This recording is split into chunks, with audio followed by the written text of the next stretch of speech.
Sur les 4 dernières années, j'ai généré un peu plus de 13 millions d'euros pour mon agence marketing. Et dans cette vidéo, je vais te partager les 7 conseils qui m'ont permis de créer tout ça et littéralement de faire partie du top 0,1% des agences marketing en francophonie. Il y a une des étapes que je vais aborder dans cette vidéo que je n'ai jamais entendue ailleurs. Et c'est pourtant un élément crucial qui est responsable d'une grande partie de mon succès. Alors, si tu as une agence marketing et que tu aimerais scaler à plus de 100K par mois, regarde attentivement ce qui va suivre et prends des notes. Le premier conseil que je vais te partager, c'est le fait de te focus sur ton expertise et de créer une offre autour. La réalité, c'est que toutes les niches fonctionnent. J'ai eu des clients dans l'immobilier, dans la construction, dans la restauration, dans l'infoprenariat, dans l'e-commerce, dans la crypto. Toutes les niches fonctionnent, tous les marchés sont bons. Il y a de la compétition partout. Et souvent, tu vas voir qu'il y a un mec qui a des super résultats dans une niche. Tu vas être attiré par cette niche. Tu vas avoir ce qu'on appelle le shiny object syndrome. Tu vas dire que ce que tu fais ne fonctionne pas. Mais ce que tu dois comprendre, c'est qu'il y a 3 choses qui sont une certitude. La première, c'est qu'il y a de la compétition partout.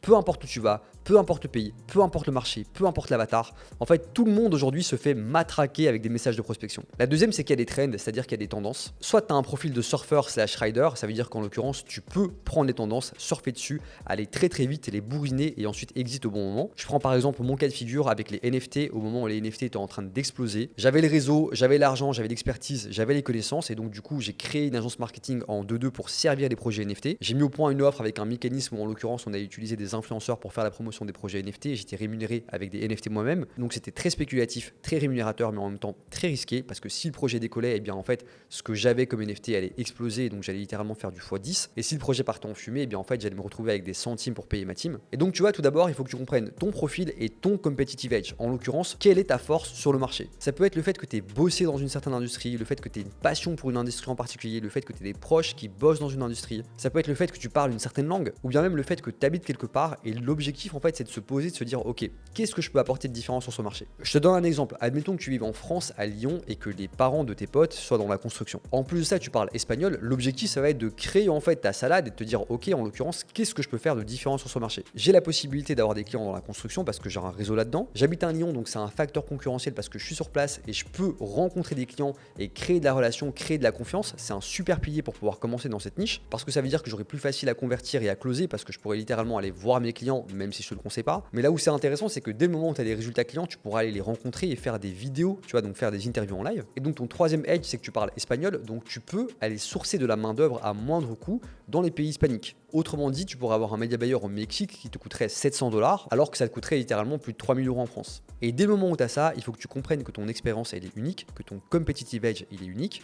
Tu utilises ton cerveau, tu connectes les dots et tu crées ton offre. Si tu sais pas comment créer une offre, j'ai une vidéo là-dessus sur ma chaîne que je t'invite à regarder. Super important, avant de te lancer, tu challenges ton marché adressable. Autrement dit, tu te poses la question de la taille de ton marché. Est-ce que les gens sont facilement trouvables et identifiables sur LinkedIn, sur Instagram? Est-ce que tu peux avoir leurs coordonnées pour faire de l'outreach? Ou est-ce que tu peux facilement donc les identifier en publicité avec notamment un ciblage géographique ou bien des centres d'intérêt? Parce que si tu dois aller chercher des clients à la petite cuillère, ça va pas être scalable et tu vas très vite être bloqué. Ensuite, une fois que tu as tout ça, tu te poses avec ton avatar, tu établis ton offre, tu comprends la problématique de ton avatar, à quel point c'est douloureux et la manière dont tu vas résoudre cette problématique. Donc tu mets en place ton mécanisme, tu détermines ton prix, tu détermines tes objectifs. Par exemple, combien de clients tu veux sous combien de temps. Et après, tu y vas et tu charbonnes. Tu mets en place toutes les actions possibles pour pouvoir obtenir ton avatar au bout du fil. Tu commences avec des stratégies, tu proposes des essais gratuits par exemple, et puis tu les convertis. Mais ce qui est super important, c'est de confronter ton expertise et ta valeur ajoutée au marché le plus rapidement possible, de sorte à avoir du feedback et de sorte à pouvoir améliorer en fait ton offre et ton positionnement. Un point qui est super important aussi, c'est que, comme je te le disais, tous les marchés fonctionnent. Ce qui va être important, c'est ta persévérance et l'effort que tu vas mettre. Mais pour autant, c'est super important de se mettre à un stop loss. Autrement dit,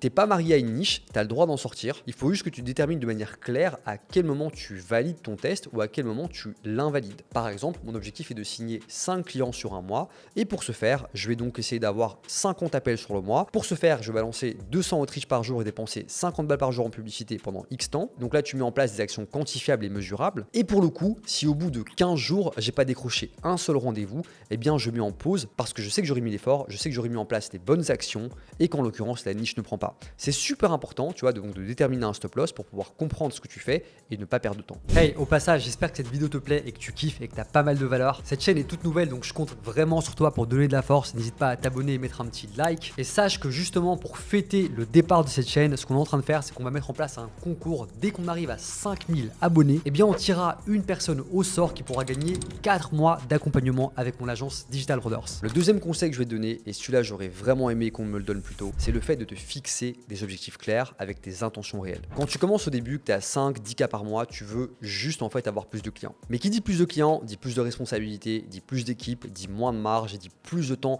passé à gérer des problèmes. Et tu vois, si par exemple tu es comme moi, de base tu es un geek, que tu es un fou du marketing et que tu te retrouves à terme en scalant à ne plus faire de marketing mais plutôt à gérer des problèmes et à gérer une équipe, tu peux vite te retrouver désemparé. Donc c'est super important de comprendre quel type de business tu veux et jusqu'où tu veux aller. Est-ce que par exemple tu veux du cash flow immédiat? Est-ce que tu veux faire 20K, 30K, 50K, 100K de profit par mois? Est-ce que tu veux passer 1 heure par jour à bosser ou tu veux passer 10 heures par jour à bosser? Sur quoi est-ce que tu veux bosser? Est-ce que ton objectif c'est de charbonner pendant tout un temps et puis de revendre ton agence? En fait, il faut que tu sois clair avec toi-même et que tu comprennes tes intentions. Tu vois, j'ai par exemple des élèves qui passent 2 heures par jour sur leur agence. Leur agence, elle est juste là pour payer leur lifestyle, faire en sorte qu'ils puissent payer leur resto, les voyages, les dépenses, etc. Et j'ai par exemple un autre élève qui utilise son agence pour faire vase communicant et investir le cash flow, le profit de son agence dans son autre business. Là où je veux en venir, c'est que c'est super important de comprendre tes intentions. Parce qu'admettons que ton objectif ce soit de faire 50K de profit par mois. Je prends une marge classique à 60%. Tu sais que tu dois encaisser donc 84 000 € de chiffre d'affaires mensuel. Maintenant, pour faire ces 84 000 €, soit tu peux avoir une agence type boutique avec 10 clients qui vont te payer 8 400 € par mois chacun. Soit tu peux avoir une agence medium qui est un peu streamline avec des process, machin, etc. à 4 200 € donc par mois par client. Soit tu peux avoir un truc hyper systémisé, hyper streamline, à la limite du do-it-yourself. Genre mettre en place un système avec Go High Level où en fait le client se sert de lui-même, paye un abonnement récurrent à 420 € par mois et là il te faudra 200 clients. À nouveau, les trois modèles fonctionnent. D'un côté, dans l'offre à 8 400 € par mois, tu sais que tu as intérêt à délivrer, tu sais que tu as intérêt à avoir un vrai service parce que forcément les gens mettent la main à la poche et attendent des résultats en retour. Ils s'attendent aussi à un certain niveau de service et à une certaine réactivité. Et donc soit tu acceptes le fait que tu vas devoir être omniprésent, soit tu acceptes le fait que tu vas devoir engager des C-level, tu vas devoir structurer,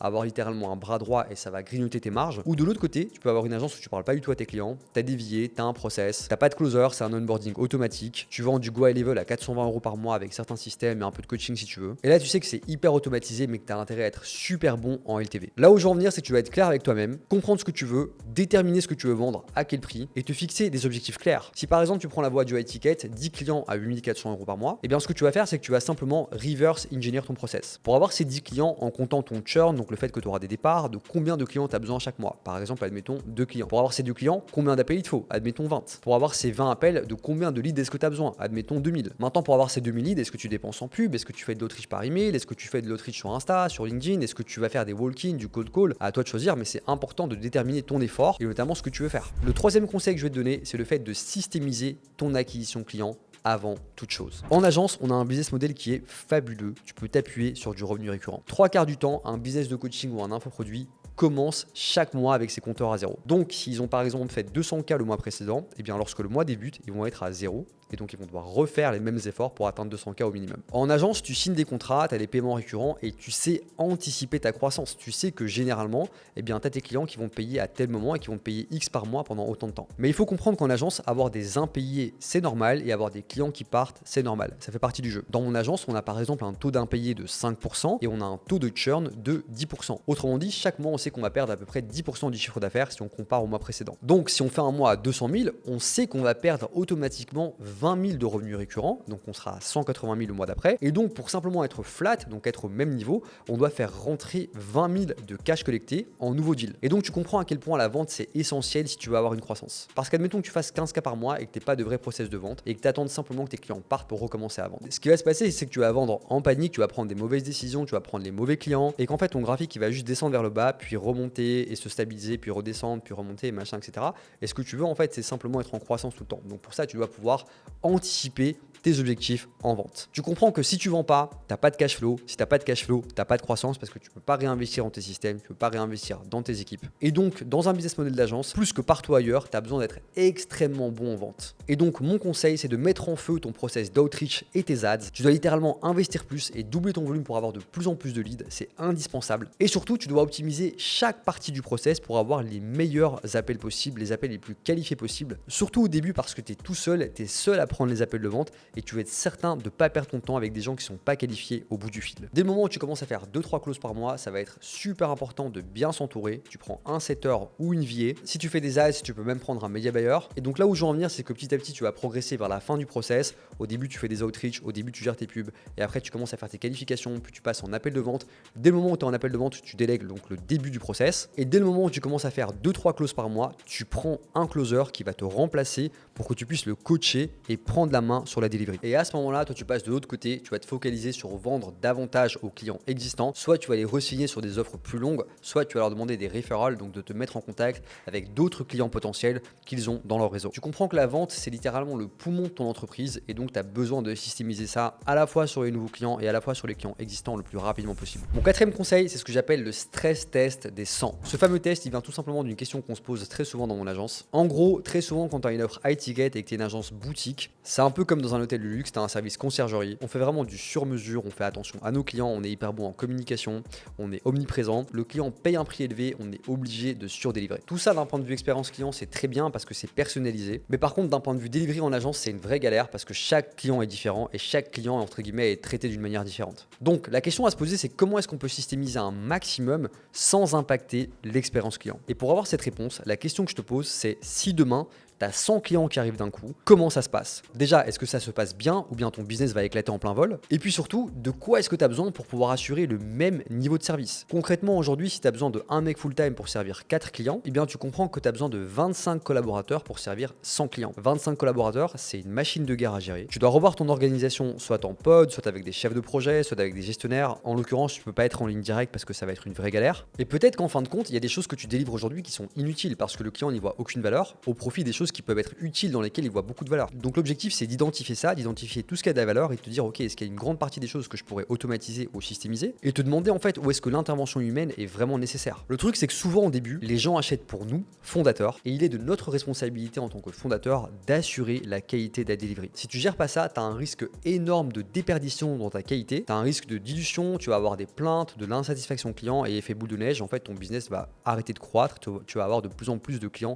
qui vont te donner du mal et donc tu auras un enjeu réputationnel. Pour gérer ça, c'est vraiment important de faire évoluer son offre en même temps que tu fais évoluer ton agence, de mettre en place les bonnes expectations dès l'onboarding, donc les bonnes attentes pour pas que le client ait l'impression qu'on lui ait vendu du rêve, et de transférer l'autorité que toi tu as sur tes systèmes et ton équipe pour que les gens achètent en fait ton expérience agence plutôt que de t'acheter toi et acheter ton temps. Et finalement, je dirais que c'est super important de repenser ton équipe et tes automatisations en temps voulu parce que forcément, au plus tu scales, au plus tu vas incuber de gens, au plus tu auras de personnes dans ton équipe, au plus tes marges vont fondre et il faut absolument que tu protèges ça. Conseil numéro 5, choisis extrêmement bien tes collaborateurs et choisis encore mieux tes clients. Il faut que tu comprennes qu'en agence, on est un business de recrutement. Je compare souvent le business model agence à des boîtes de conseil comme EY ou bien encore KPMG. En l'occurrence, ces boîtes de conseil sont connues parce qu'elles ont su bosser sur des études de cas qui sont très pointues, elles ont su apporter de vrais résultats et c'est ce qui fait qu'elles ont bonne presse, c'est ce qui fait qu'elles vont attirer d'autres boîtes et donc d'autres clients encore et encore. Et tout le monde sait, que ce soit les candidats ou bien les entreprises qui font appel aux boîtes de conseil, à quel point